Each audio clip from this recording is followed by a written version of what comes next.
اللهم صل وسلم على سيدنا محمد وعلى آله وأصحابه وسلم. السلام عليكم ورحمة الله وبركاته. أنا بوسي من قناة أكلات مطبخ بوسي. النهاردة هنعمل مع بعض أشهر أكلة مصرية، الرز المعمر وصينية بطاطس باللحمة، إن شاء الله بطريقة سهلة وبسيطة. أول حاجة هنسلق اللحمة. طبعا المية غلت وهسقط فيها اللحمة كده، وبعد كده هنحط عليها البصل والفلفل الاسود وورق اللورة، وزي ما تحبوا بقى تحطوا عليها حبهان او طماطم زي ما تحبوا، بس انا استكفيت بالورق اللورة والبصل والفلفل الاسود. معانا هنا بقى الكمية اللي هنعملها في صينية البطاطس. معايا هنا بصلتين، ومعايا يعني 3 حبات طماطم، ومعايا البطاطس طبعا مقشرة. هقطع بقى البطاطس زي ما انتوا شايفين، ولا سميكة قوي ولا رفيعة قوي، علشان طبعا لو سميكة قوي هتغيب قوي وهتتسبك مني قوي، هتغيب في السوا، ولو رفيعة هتتكسر مني، فاحنا طبعا نعملها وسط. هنقطع الكمية كلها زي ما انتوا شايفين، وبعد كده هنقطع البصل برضو شرايح. لو انا ما باجي اعمل البطاطس بالفراخ يعني على بعض في الفرن، بقطع البطاطس مكعبات، علشان طبعا الفراخ بتبقى فوق البطاطس فبتاخد مكان كبير قوي.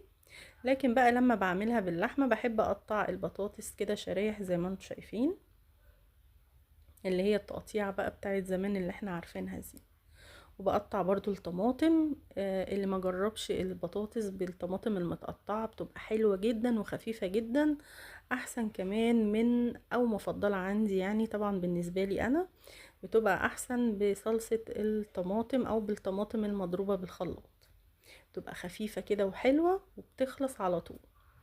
قطعت بقى الطماطم شرايح كده زي ما انتم شايفين، وهقطع فلفل رومي عليها.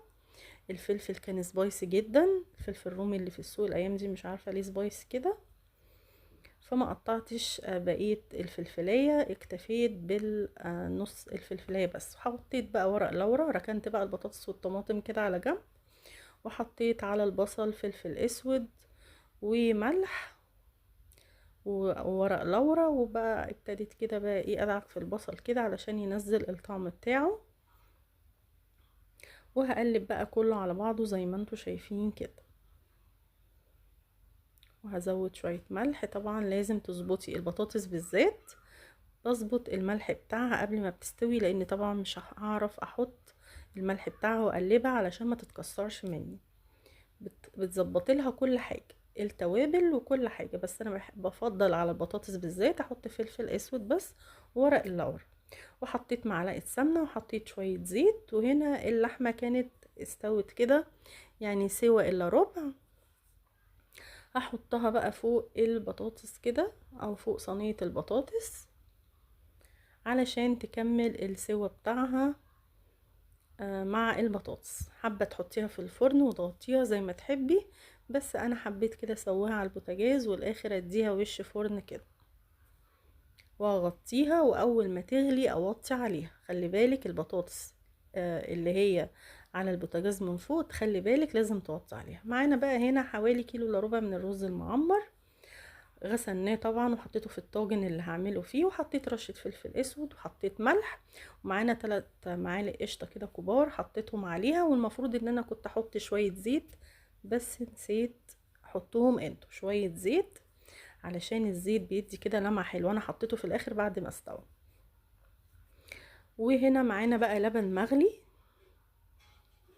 زي ما انتم شايفين. بتحطي على كوباية الرز المعمر، كوباية الرز بتحطي عليها كوباية ونص من اللبن ونص كوباية مية، ده لو حابة بقى تعاري. طبعا انا عشان واخدة ان انا بعمله على طول فبالشكل كده. وطبعا لازم كله يبقى مغلي. لو هتعملي 4 كوبايات رز تعملي 4 كوبايات من اللبن وكوبايتين من المية. وهنحطه بقى هنا في الفرن، هنشغل فوق وتحت عشان لازم ياخد الوش ده. لو ما شغلتيش فوق وتحت مع بعض ممكن تشغلي فوق الاول وبعد كده تشغلي تحت بعد ما ياخد الوش ده. وفي الاخر كده حطيت معلقة سمنة سمنة بلدي، او ممكن ما تحطيش سمنة خالص وتكتفي بالقشطة واللبن. واديتهم كده يعني حوالي دقيقتين في الفرن السمنة تسيح. وبعد كده حطيت، بعد ما البطاطس استوت حطيتها بقى وش فرن زي ما انتم شايفين للحمة. وهنا الرز كان استوى زي ما انتم شايفين بقى. جمال الرز المعمر، وسهل جدا مفهوش اي حاجة. جربوا الرز المعمر هيعجبكم جدا جدا. طبعا للي ما جربوش قبل كده، في ناس يعني بحس انها بتستصعبه كده، لا رز معمر بجد سهل جدا جدا واحلى بكتير من الرز ابو شعرية، وهو تغيير للي ما جربوش طبعا. وهنا صينية البطاطس معانا، انا بحبها كده ايه، ما تبقاش كده فيها صلصة كتير. انا بفضل قوي الاكلة دي انا عن نفسي يعني. شايفين بقى البطاطس دايبة كده، وفي نفس الوقت عشان ما عدناش نقلب فيها ماسكة نفسها. نخلي بالنا جدا من الحاجات دي. وطبعا اللحمة خدت بقية السوا في الفرن، بتبقى حلوة جدا. وطبعا لو عجبتكم الوصفة ما تنسوش اللايك والاشتراك، والسلام عليكم ورحمة الله وبركاته.